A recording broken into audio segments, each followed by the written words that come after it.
Alrighty, continuing this chain of life hacks while I'm on this majorly high-flying disc after a fabulous podcast interview.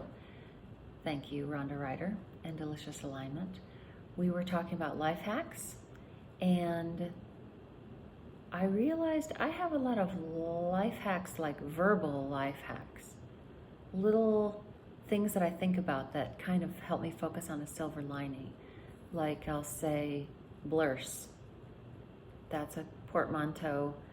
Portmanteau is two words combined to make kind of an amalgam word that better explains what you're trying to say. So blurse, it's a blessing and a curse. Yeah, we don't really want to think our blessings are curses, but if you think you've got a little curse, you might as well remember that old phrase, blessings and curses, kind of tied into each other. Probability.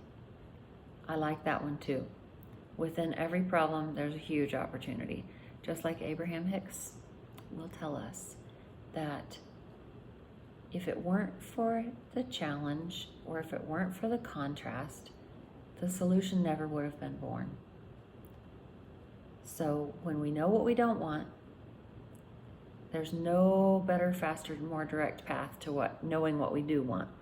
So when you see something and you know you don't want that, you just look really hard, look right at the other end of that stick and know what you do want. Pivot right to the solution, even if it's not quite there yet. Pivot. Probability. And what was the other one I said? Oh, a problem sort of can feel like a little bit of grit in the oyster.